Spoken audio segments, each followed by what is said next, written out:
those early days were scary.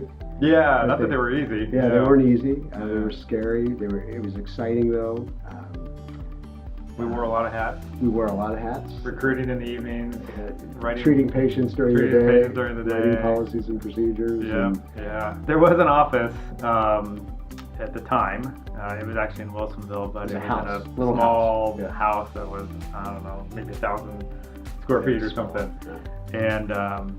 And so it was often easier, and to actually not be there, and we can get more done, working away from there. So we'd either Bob's house or he'd come over to mine, and at that time I had really young children, and knocking on the door, trying to interrupt us. But we I remember doing strategic planning. We would around your dining room table. That's right. And, those were kind of the bootstrapping days. Yeah, I do remember our first strategic planning meeting. There was 3 of us around the dining room table: Mike, Donna Mueller, and myself. Yeah.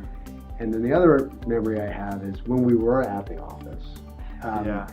There were just 4 of us at the time at the office, and the great thing about it was when we wanted to have a meeting, we would just swivel our chairs around and have a meeting. We didn't have to go anywhere. We just swivel our chairs around and we'd have our meeting. No Outlook invite, none of those kind of things. You just nothing like hey, let's meet. All right. Turn around. So it's good. It's really very convenient. We still got several employees that came over in 1999. Still with us today. And thank you. Thank you very much. Because it was a risk to go to this startup company.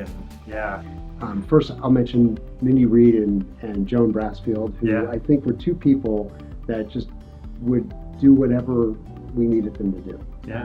They just were always willing to pop in where they needed to pop in to help us out. A couple other people are people like Donna Mueller, who, although she's not in the Infinity universe, she's in the Avamere universe, but she started about 2 years after we started. Mm-hmm. And really, Donna was the one who really started getting us thinking about moving beyond the few facilities we had in the Avamere universe. And now the company has 200 plus, 230 contracts out there, 14, 15 states. I mean, but the impetus to that started with Donna Mueller back in 2001.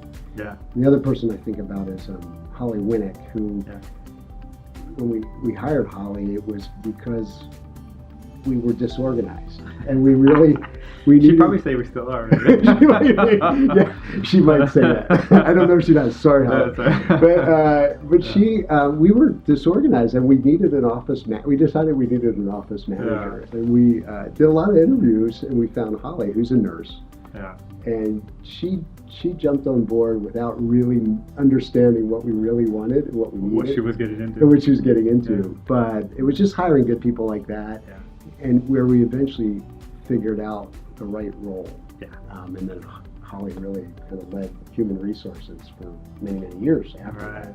Absolutely, I could tell a lot of stories of interviewing people in coffee shops and Mindy Reed and doing orientation at Mountain View and orientation at Mountain View. I do remember that. There were about 30 of us. And first orientation, and Rick Miller started off. And but that's a good memory. That was in one of our skilled nursing facilities where we did our first orientation. I'd say over the last 10 years, Mike and his team you guys have done just such a great job at being influencers, not only of the Avamere family, but of just the healthcare in general, the profession as a whole, and have been truly at the forefront of adapting and leading change and adaptation to the changing healthcare environment. And I know Jolynn and the team will continue to do that. I just want to thank Bob for the journey. Thank you, Mike. It's been awesome, and I just can't wait for what's ahead. Good luck, Jolynn. It's up to you now.